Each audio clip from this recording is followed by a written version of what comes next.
Kita awali informasi pertama dari Nusa Tenggara Barat. Pemirsa, kapal Elizabeth yang memuat bahan bakar menuju Badas Sumbawa meledak Rabu dini hari. 5 orang tewas dan 15 orang luka-luka dilarikan ke rumah sakit dalam peristiwa ledakan kapal ini. Inilah proses evakuasi kapal Elizabeth di Laut Karangasem, Bali, Rabu siang. Kapal yang membawa bahan bakar menuju Badas Sumbawa, Nusa Tenggara Barat meledak setelah perjalanan 1 jam, tepat 1 mil dari Pulau Tepekong, Karangasem, Rabu dini hari. 5 orang meninggal dunia, 12 luka ringan dirawat di Rumah Sakit Kerabakti, Klungkung. 3 luka bakar berat dirawat di RSUP Sanglah, Denpasar, dan 1 orang dinyatakan selamat. Kejadian bermula salah satu kru kapal mendengar suara ledakan di bagian kiri mesin kapal. Dan tiba-tiba kapal blackout. Proses evakuasi dilakukan tim gabungan Satpol Air Polres Karangasem bersama tim SAR. 03.00 ya ada suara ledakan sehingga menimbulkan adanya percikan api, dan di atas kapal tersebut terdapat 21 kru ya. Dari 21 kru, 12 orang sudah dievakuasi di rumah sakit yang ada di Klungkung, kemudian 3 orang dievakuasi di Rumah Sakit Sanglah, dan 5 orang dinyatakan meninggal dunia di tempat kejadian perkara atau di atas kapal, dan 1 orang kru dalam keadaan yang selamat. Kini penyebab pasti ledakan masih dalam proses penyelidikan Polres Karangasem. Dari Karangasem, Bali, Yunda Arista melaporkan. Seorang bayi berusia 2 tahun terjebak di dalam mobil yang tengah dipanaskan sang ayah di Cipayung, Jakarta Timur. Evakuasi tim pemadam kebakaran membuka paksa pintu mobil berlangsung dramatis.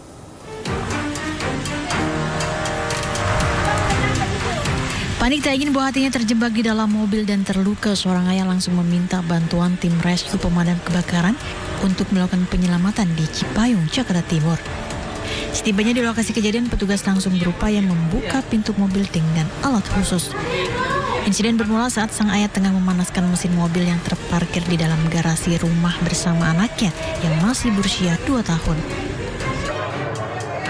Lantaran ada keperluan, sang ayah meninggalkan anaknya di dalam mobil dengan kondisi mesin mobil menyala. Namun saat kembali, pintu mobil ternyata terkunci secara otomatis. Bisa awal ayahnya itu sedang memanaskan mobil, terus si sang anak usia 2 tahun ngikut di dalam mobil. Lalu sang ayah masuk ke dalam rumah dan pintu ditutup. Setelah itu mobilnya terkunci. Tak butuh waktu lama, tim rescue pemadam kebakaran sektor Cipayung akhirnya berhasil mengeluarkan balita 2 tahun tersebut dari dalam mobil meski sempat menangis saat dikeluarkan. Dari Jakarta, Rizky Falufri, iNews melaporkan. Di Kabupaten Cilacap, Jawa Tengah, pemirsa, ratusan warga mengalami gejala keracunan setelah menyantap hidangan hajatan. Puluhan warga dirawat di puskesmas dan rumah sakit, sementara puluhan lainnya menjalani rawat jalan.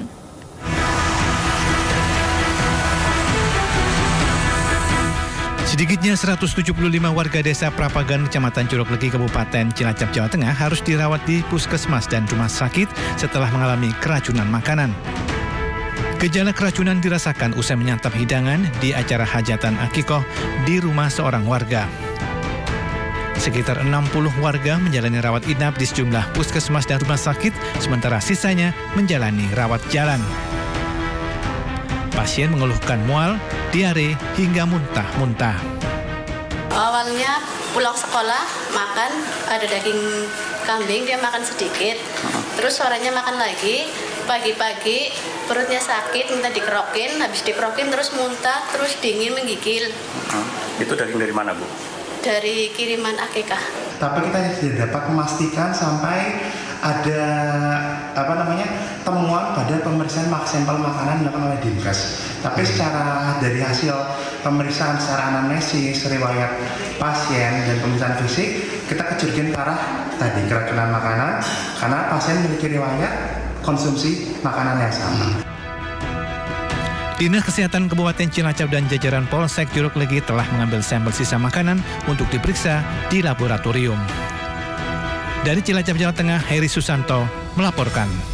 Pemirsa, selebgram Fujianti Utami alias Fuji ini kembali memberikan keterangan terkait kasus ex-manajer yang menggelapkan uangnya 1,3 miliar rupiah. Sebelumnya ex-manajer Fuji dilaporkan pada 7 September 2023 lalu dan menjadi tersangka pada 29 Juni usai dirinya menyerahkan ke polisi. Selebgram Fujianti Utami alias Fuji bersama kakaknya Fadli Faisal mendatangi Mapolres Metro Jakarta Barat didampingi kuasa hukumnya Sandi Arifin. Fuji memberikan keterangan tambahan untuk memperkuat bukti-bukti mengingat berkas perkara penggelapan uang yang dilakukan ex-manajernya sudah dilimpahkan ke Kejaksaan Negeri Jakarta Barat. Fuji menyampaikan terima kasihnya kepada polisi karena penyelesaian kasusnya berjalan lancar. Mungkin ketemunya di persidangan ya, karena dari klien kami sampai sekarang pun juga belum ada yang namanya kita untuk mediasi ataupun juga perdamaian, dan tadi sudah disampaikan lagi sekali lagi sama Pak Fuji bahwa kasus ini segera minta proses hukum sampai ke pengadilan. Karena ini ada sangkut pautnya sama Batara juga, sama ada tangan kedua tangan ketiga juga gitu loh, jadi agak nyambung-menyambung. Kalau yang ini aku nggak tahu, soalnya kan itu antara Batara sama orang ini gitu. Berarti ada satu orang oknumnya yang dilaporkan atau ada berapa? Masih kita pelajari. Sebelumnya, Polres Metro Jakarta Barat menetapkan ex-manajer Fuji, Batara Ageng, sebagai tersangka atas kasus penggelapan uang sebesar 1,3 miliar rupiah. Batara dilaporkan pada 7 September 2023 lalu dan baru dilakukan penetapan tersangka pada 29 Juni 2024, usai dirinya menyerahkan diri. Batara mengaku telah menghabiskan uang tersebut untuk membayar cicilan mobil dan apartemennya. Awalnya mereka kenal dari abangnya saudari FU. Kemudian setelah itu mereka melakukan kontrak kerjasama selaku manajer. Selanjutnya mereka tidak ada perselisihan maupun cekcok antara keduanya. Namun tindak pidana ini murni terkait dengan masalah ekonomi. Atas perbuatannya, polisi menjerat Batara Ageng dengan pasal penggelapan dana dengan ancaman hukuman 5 tahun penjara. Dari Jakarta, Miftahul Gani, iNews melaporkan. Ya, sementara itu viral di media sosial, sebuah kontes kecantikan digelar di sebuah hotel di kawasan Jakarta Pusat. Namun publik gempar karena para pesertanya bukanlah wanita, melainkan waria atau transgender.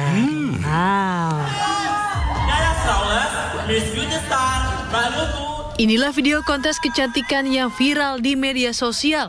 Lantaran para pesertanya ternyata bukanlah wanita, melainkan transgender atau waria. Kegiatan tersebut diketahui digelar di sebuah hotel di kawasan Sawah Besar, Jakarta Pusat. Wali Kota Jakarta Pusat, Dani Sukma, menegaskan jika kegiatan tersebut tak berizin alias ilegal. Kita sudah bersama-sama tadi mengklarifikasi dengan pihak pengelola hotel atau pemilik hotel bahwasanya kegiatan tersebut memang itu sifatnya tidak terlihat dari luar ya, dan kemudian didalami bahwa memang pengakuannya bahwa kegiatan tersebut memang untuk kegiatan gala dinner ya. Tapi dalam hal ini tetap kita bukan bicara kepada transgender ya, kalau Satpol PP seperti kita adalah izin penyelenggaraan keramaian yang terdapat dalam amanah Perda 8/2007 bahwa itu ada dalam penyelenggaraan itu harus ada izin daripada gubernur. Kasus ini kini tengah diselidiki aparat Polres Metro Jakarta Pusat. Dari Jakarta, Rani Sanjaya melaporkan. Polisi menggelar operasi kejahatan jalanan hingga juru parkir liar yang bikin resah masyarakat di wilayah Jakarta Utara. Ya, dalam operasi tersebut petugas menangkap puluhan juru parkir liar, debt collector hingga pelaku pemalakan.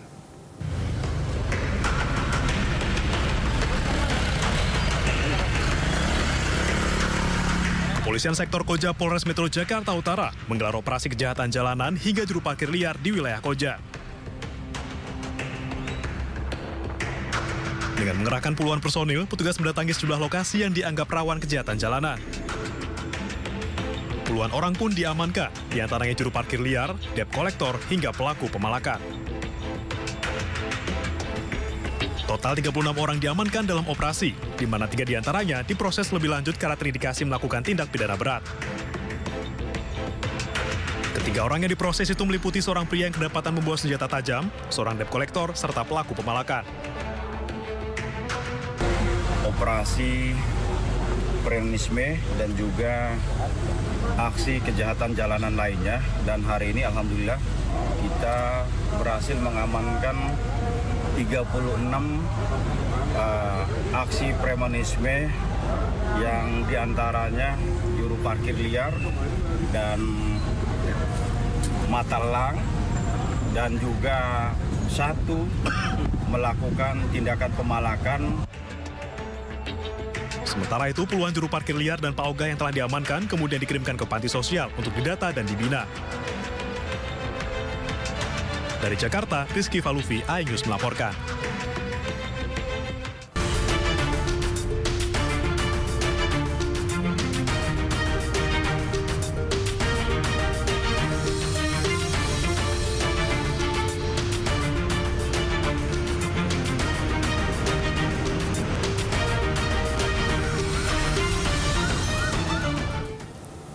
Pemirsa, kami akan ajak Anda untuk simak pantauan arus lalu lintas dan kami telah terhubung dengan Brigadir Putri Cikita dari NTMC Polri yang kini berada di kawasan Penas, Kalimalang, Jakarta Timur. Ya, halo Brigadir Putri, bagaimana pantauan arus lalu lintas dari tempat Anda melapor? Silakan.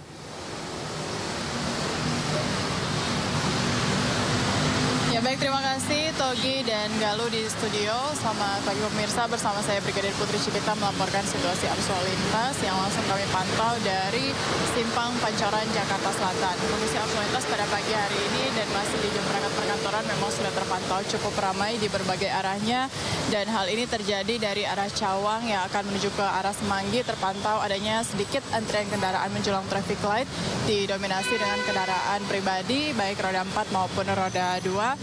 Begitupun untuk arah sebaliknya, lalu lintas dari arah Semanggi akan menuju ke arah Cawang. Sementara untuk lalu lintas dari arah Cawang yang akan ke arah Tebet atau ke arah Manggarai terpantau ramai namun masih mengalir lancar. Kecepatan kendaraan juga masih ditempuh pengendara dalam batas normal. Dan hal yang sama juga terjadi dari arah Cawang yang akan belok ke kanan menuju ke arah Pasar Minggu ataupun ke arah Kalibata. Ramainya aktivitas masyarakat yang melintas perlu diantisipasi oleh para pengendara. Kemudian untuk lalu lintas pagi ini dari arah Pasar Minggu atau dari arah Kalibata menuju ke arah Pancoran maupun yang akan berbelok ke arah Semanggi dan ke arah Manggarai juga terpantau cukup ramai. Namun secara umum masih lancar.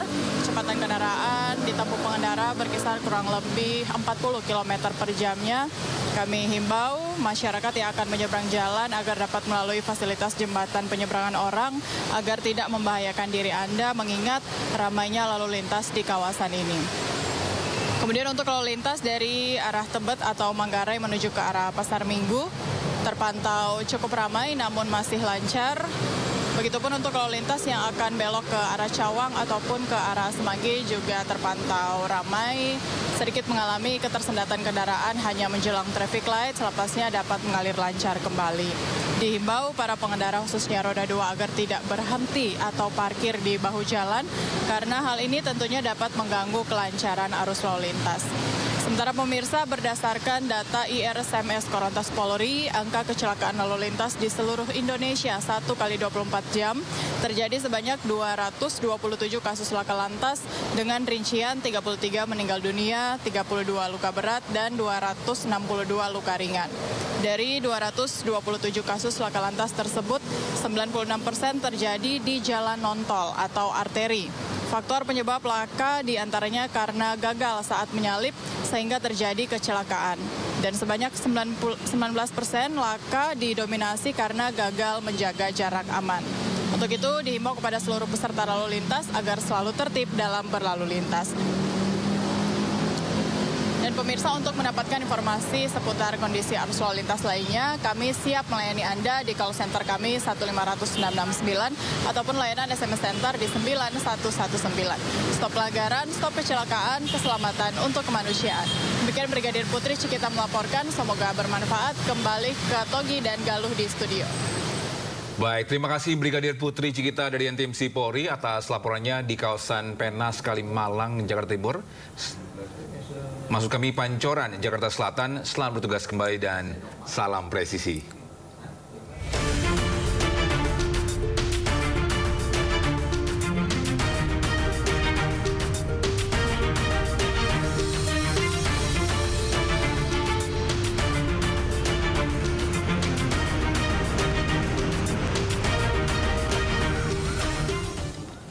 Beralih ke informasi lain, pemirsa, Polda Lampung menggerebek sebuah rumah yang dijadikan tempat penampungan benih lobster di Kabupaten Pesisir Barat. Ya, dalam penggerebekan tersebut polisi menangkap 2 orang tersangka dan menyita 7.000 benih lobster bernilai miliaran rupiah.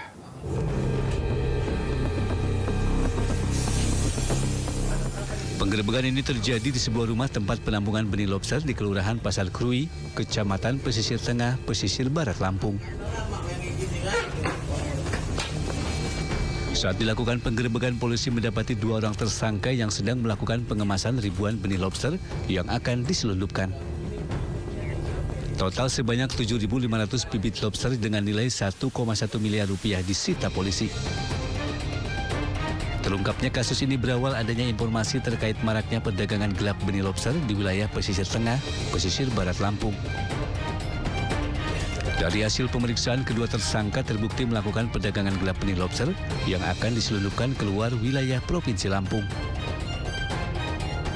Berdasarkan informasi tersebut, anggota kami melakukan penyelidikan dan berhasil mengamankan 2 orang pelaku yang diduga melakukan penangkapan dan penjualan benih lobster ini ke luar wilayah Lampung. Usai melakukan penangkapan terhadap kedua tersangka, polisi bersama dengan petugas Dinas Kelautan dan Perikanan melepas liarkan kembali ribuan benih lobster ke habitatnya. Kedua tersangka dijerat dengan Undang-Undang Perikanan dengan ancaman pidana 10 tahun kurungan penjara. Dari Bandar Lampung, Andreas Apandi, iNews melaporkan. Pemirsa, di Salatiga ratusan warga menyerbu operasi pasar beras murah yang digelar Pemkot Salatiga bersama Bulog, Jawa Tengah.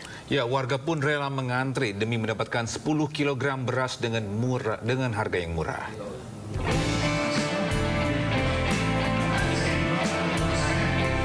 Sejak pagi hari, warga sudah antri panjang dan menyerbu operasi pasar beras murah yang digelar Pemkot Salatiga bersama Bulog di Kota Salatiga. Satu orang hanya diberi jatah membeli 10 kg beras seharga Rp114.000. Pada operasi beras murah, Pemkot Salatiga bersama Bulog menyediakan 28 ton beras jenis medium C4 yang disebar di 4 kecamatan. Warga mengaku senang dan sangat terbantu dengan adanya operasi pasar murah karena bisa menghemat uang belanja. Operasi beras murah ini digelar untuk menekan tingginya harga beras di pasaran. Jadi biasanya harganya 5 kilo itu bisa 75.000. Kalau ini kan cuman 58.000 apa berapa ya? Sangat membantu gitu. Iya. Selain beras, penyelenggara juga menggelar operasi sembako murah lainnya guna meringankan beban warga. Dari Salatiga, Jawa Tengah, Lurisa Lulu, iNews melaporkan.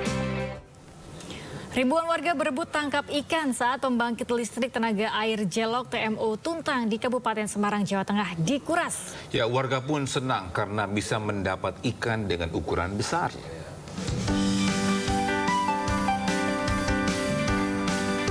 Kemeriahan terjadi saat ribuan warga dari berbagai daerah turun ke kolam penampungan air pembangkit listrik tenaga air PLTA Jelok TMO Tuntang, Kabupaten Semarang.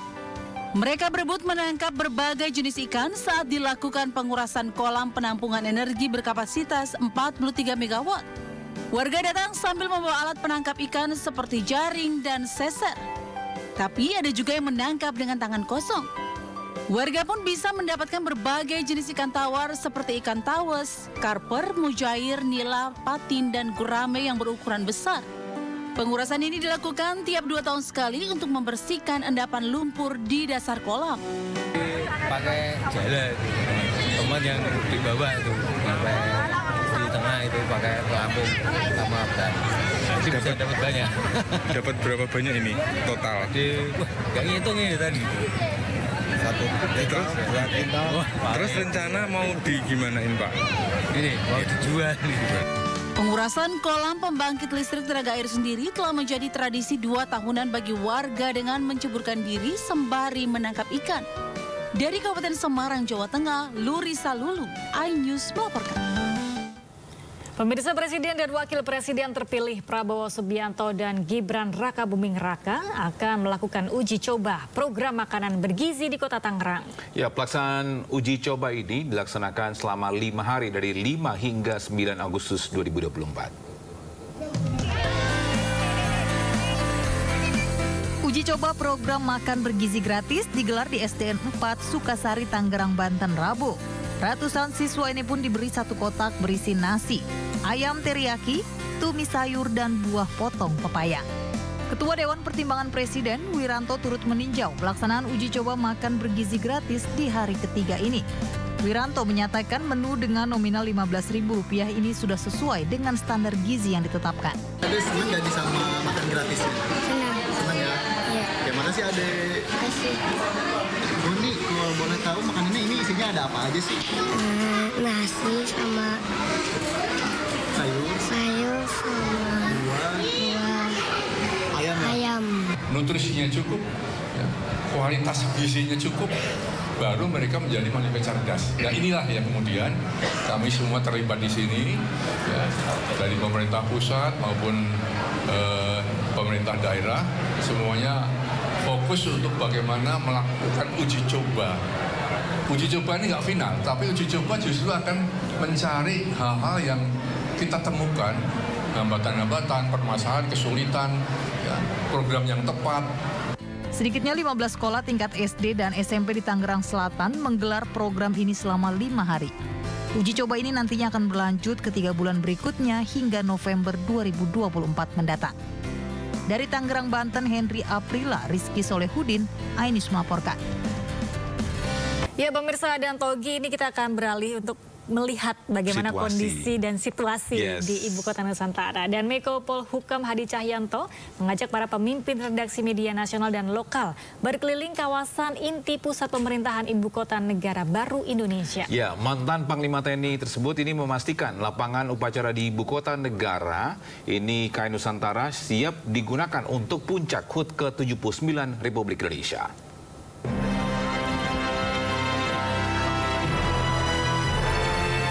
Menko Polhukam RI Hadi Cahyanto menyatakan istana baru dan lapangannya sudah siap digunakan sebagai lokasi upacara HUT ke-79 RI.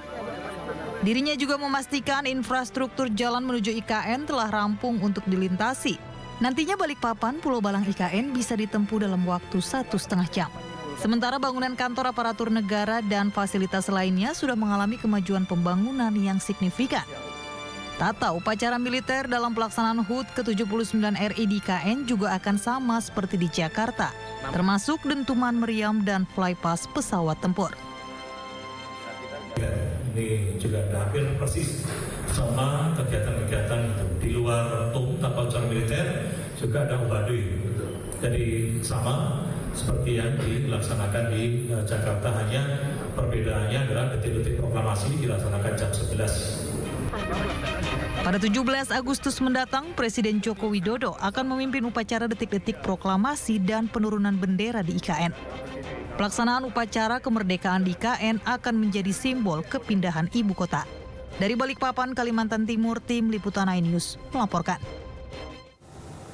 Ya, untuk peringatan Hari Ulang Tahun Kemerdekaan Republik Indonesia ke-79 nanti, ini ada pengamanan untuk rangkaian kegiatan upacara peringatan 17 Agustus di IKN.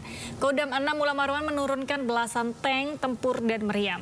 Ya, belasan alutsista tempur disebar di titik strategis di wilayah Ibu Kota Nusantara.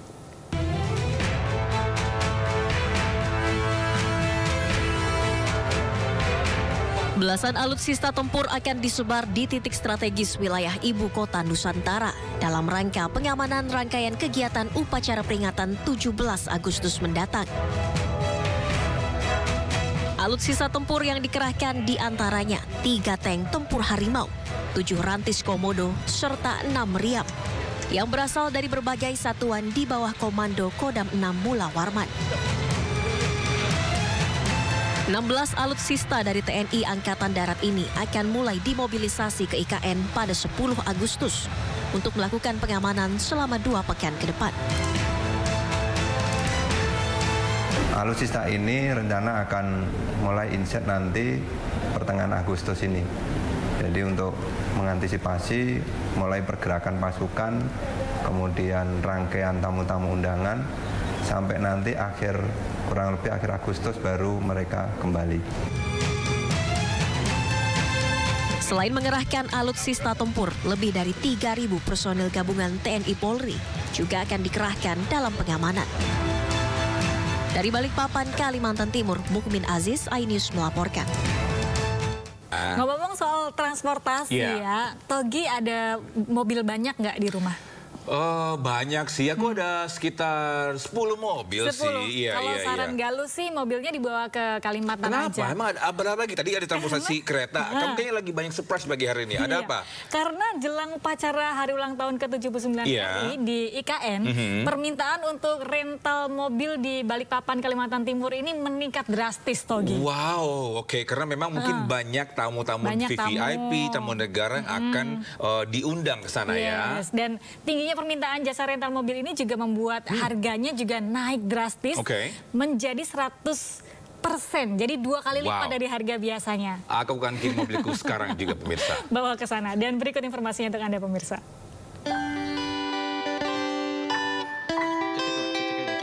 Melonjaknya permintaan jasa rental mobil di Kota Balikpapan merupakan dampak dari rencana pemerintah yang bakal menggelar upacara peringatan Hari Kemerdekaan RI ke-79 di Ibu Kota Nusantara atau IKN. Rencana upacara 17 Agustus di IKN ini membuat para pengusaha jasa rental mobil ketiban rezeki dadakan. Tingginya permintaan jasa rental mobil juga membuat para pengusaha jasa rental kewalahan. Hampir dipastikan stok mobil di jasa rental telah terpesan nyaris 100%. Tingginya permintaan jasa rental mobil jelang upacara 17 Agustus di IKN juga berdampak meningkatnya harga sewa mobil, terutama selama periode bulan Agustus 2024. Lonjakan harga sewa mobil di Kota Balikpapan ini bahkan mencapai 100% dibandingkan hari normal. Sebagai contoh, untuk 1 unit mobil jenis Land Cruiser, keluaran tahun 2024 yang saat ini telah terpesan oleh Presiden Joko Widodo. Jika di hari normal, harga sewanya hanya 15 juta per hari. Namun di momen Hari Kemerdekaan RI ke-79 ini melonjak mencapai 35 juta rupiah per hari. Kebutuhan unit sangat pesat ya, apalagi karena sekarang menjelang acara 17 Agustusan, unit-unit kami itu rata-rata dari total unit 90% sudah terbooking semua untuk acara 17 Agustusan. Pemesan jasa mobil untuk upacara 17 Agustus 2024 nanti berasal dari berbagai kalangan, mulai dari Sekretariat Presiden, lembaga kementerian hingga kalangan swasta. Dari Balikpapan, Kalimantan Timur, Mukmin Aziz, iNews melaporkan.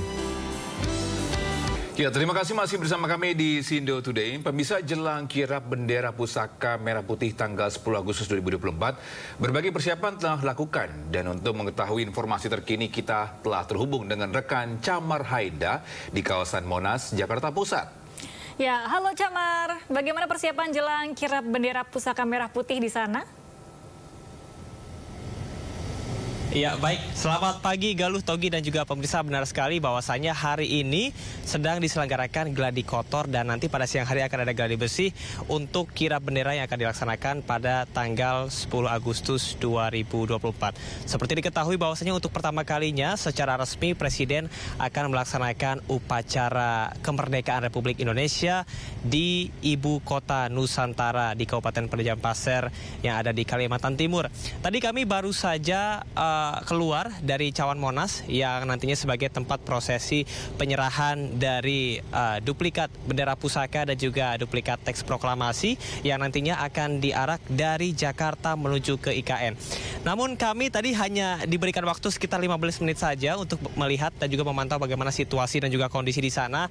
Dapat kami gambarkan untuk alur secara keseluruhan ini sebetulnya masih sama, hanya bedanya di tujuan akhirnya apabila sebelumnya di Istana Negara ini akan ada ada di IKN Nusantara. Dan kami melihat bahwasanya sejumlah persiapan juga dilakukan, di mana dari pihak terkait yang sudah standby sejak pagi hari, yakni terdapat ajudan dari Wapres dan juga 2 Purna Paskibra yang nantinya akan melaksanakan penyerahan bendera merah putih dan juga naskah teks proklamasi nantinya akan dibawa keluar begitu menuju iring-iringan. Apabila tahun-tahun sebelumnya menggunakan kereta kencana, namun pada tahun ini akan menggunakan kendaraan rantis yang juga sudah disediakan begitu. Nanti untuk rutenya sendiri, Togi, Galuh dan juga pemirsa, dari Monas ini akan bertolak menuju ke Jalan Tamrin, kemudian ke Jalan Gatot Subroto, Cawang, kemudian juga ke Halim. Ada sebanyak 140 paskibraka dari Paskibra DKI Jakarta yang nantinya akan ikut mengiringi.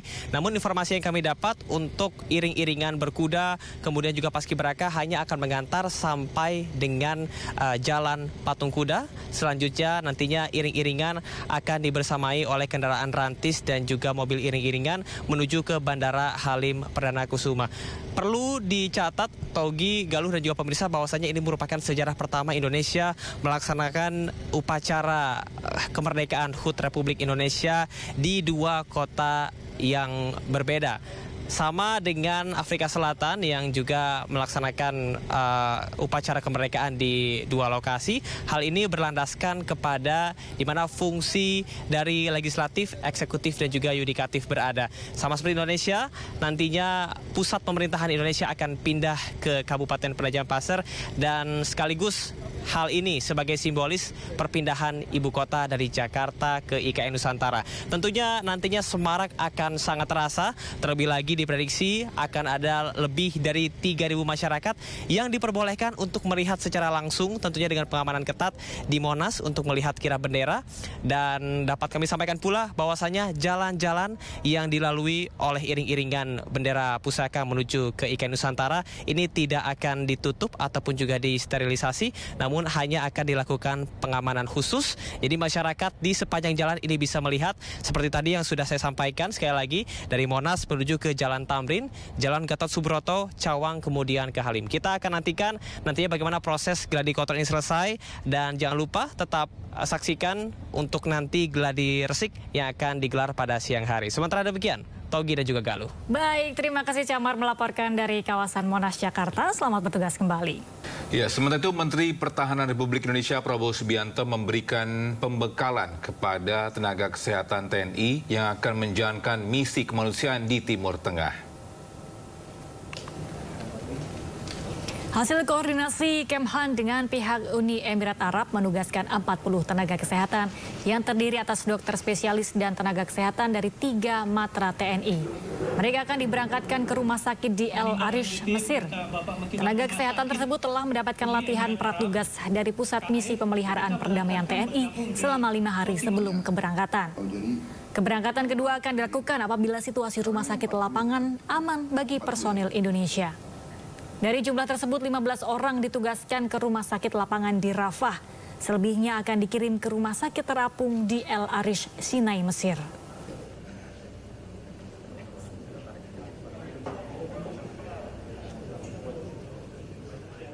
Ya, kita beralih ke informasi lain, pemirsa dan juga Togi. Kita jalan-jalan dulu ya. Ada kabar baik lagi nih. Saya suka bagi hari ini kalau sama Galuh ada aja kabar baik. Selalu ya. Kabar baik dong. Yes, nah, harus. Ada apa nih kali ini? Anda pemirsa untuk menikmati keindahan Danau Toba dari ketinggian. Ini bisa dirasakan dengan berkunjung ke objek wisata Sapo Juma. Ya, ini terletak di Kabupaten Karo, Sumatera Utara. Pengunjung sekaligus bisa melihat langsung Pulau Samosir yang berada di tengah-tengah Danau Toba.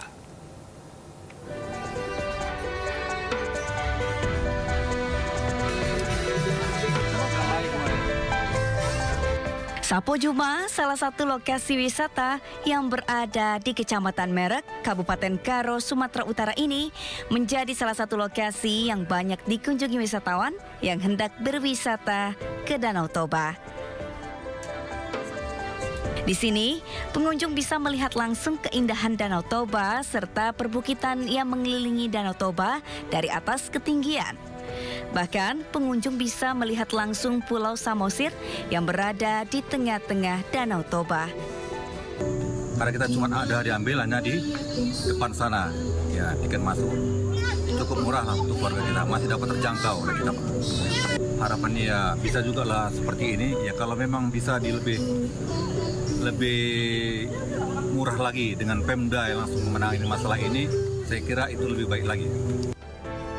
Dengan cukup membayar Rp20.000, pengunjung sudah bisa menikmati keindahan Danau Toba dari atas ketinggian. Selain menikmati keindahan pemandangan Danau Toba, pengunjung juga bisa berkeliling di kebun bunga yang disediakan. Dari Kabupaten Karo, Sumatera Utara, Eka A News melaporkan.